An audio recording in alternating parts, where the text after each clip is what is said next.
আম্মুর বাসায় বেড়াতে এসে আমার দিনকাল কেমন যাচ্ছে, গ্রামের সময়গুলো আমি কিভাবে কাটাচ্ছি, কি কি করছি, সেই সব কিছু নিয়েই থাকছে আজকের এই ভ্লগ। আসসালামু আলাইকুম সবাইকে সবাইকে ওয়েলকাম করছি নতুন একটা দিনের নতুন একটা ভ্লগ দেখার জন্য।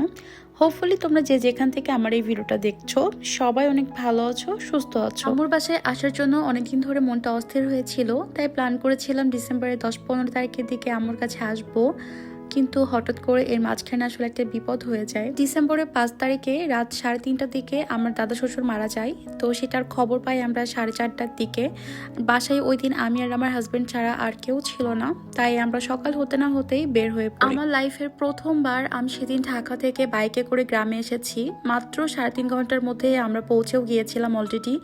এত স্পিডে আমার হাজবেন্ড সেদিন বাইক চালিয়েছিল শুধুমাত্র দাদাকে একটু দেখবো বলে।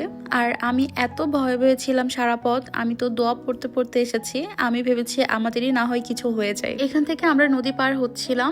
আসলে এই সাইডটা আমার কখনো ওরকম যাওয়া আসা হয় না, তাই এই জায়গাটা এত সুন্দর লেগেছিল আমার কাছে, তাই আসলে আমি একটু ভিডিও করেছিলাম। তারপরও আলহামদুলিল্লাহ আমরা সেফলি পৌঁছেছিলাম। আর দাদাকে খুবই অল্প সময়ের জন্য এক নজর দেখতেও পেরেছিলাম। আমাদের জীবন আসলে কি, তাই না? আমরা যতক্ষণ আসলে বেঁচে আছি ততক্ষণ আসলে জীবনের দাম আছে। এই তো দাদাকে কবরে দিয়ে আসলো, তারপর সবাই যে যার কাজে ব্যস্ত হয়ে গিয়েছে। একটু আগে এই বাড়িতে কিন্তু প্রচুর মানুষ ছিল, আর কয়েক মুহূর্তের মধ্যে কিন্তু পুরো বাড়িটা একদম ফাঁকা হয়ে গিয়েছে। আর তখনই কিন্তু বসে বসে আলোচনা করছিল যে দাদার ফাতেহা করতে হবে, তার জন্য কি কি বাজার করা লাগবে সেসব নিয়ে সবাই আলোচনা করছিল। অনেক লম্বা একটা জার্নি করে এসেছি, তারপর সারাদিন বসেছিলাম, শরীরটা আমার খুবই খারাপ লাগছিল। এরপর সন্ধ্যার দিকে আম্মুর সাথে আমাদের বাসায় চলে আসলাম।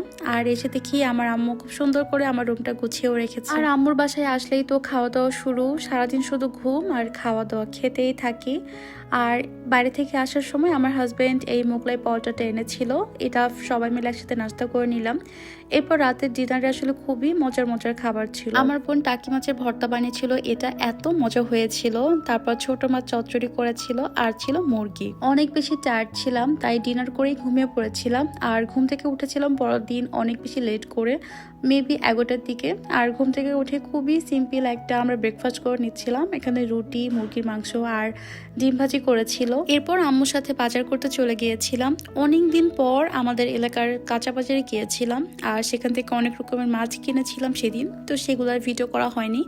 এরপর এই ফ্রুটসগুলো দেখে মনে হলো হয়তো খুবই মিষ্টি হবে, তাই এখান থেকে কিছু ফ্রুটস নেওয়া হয়েছিল। এরপর আম্মু আমাদের ছাদ বাগানের জন্য কিছু বেগুনের চারা, টমেটোর চারা আর কিছু সবজির বীজ নিয়ে নিল। আমরা যেহেতু একদম হঠাৎ করে চলে এসেছিলাম, তাই আমার হাজবেন্ডের আসলে চুল দাড়ি অনেক বড় হয়ে গিয়েছিল, তাই ওকে নিয়ে সেলুনে গিয়েছিলাম চুল দাড়ি কাটাতে। যেহেতু ও এখানে তেমন একটা চিনে না, তাই আমি সাথে গিয়েছিলাম।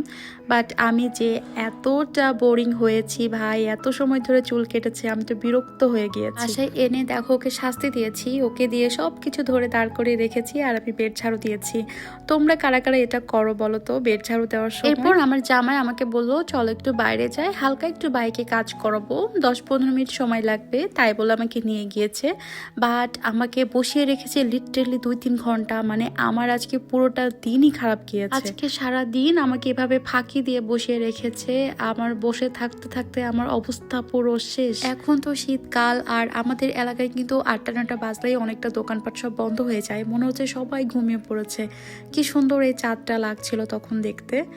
আর এই তো বাসায় এসে গরম গরম ডিনার করে নিলাম, গরুর মাংস, পাবদা মাছ আর কি একটা ভাজি ছিল।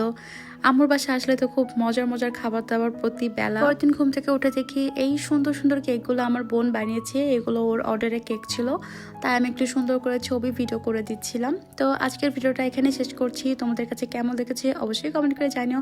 আর যারা যারা আমার পেজটা কিন্তু এখনো ফলো করনি, অবশ্যই কিন্তু আমার পেজটা ফলো করে দিও। দেখা হবে নেক্সট কোনো ভিডিওতে। সবাই ভালো থেকো, সুস্থ থেকো, আল্লাহ হাফেজ।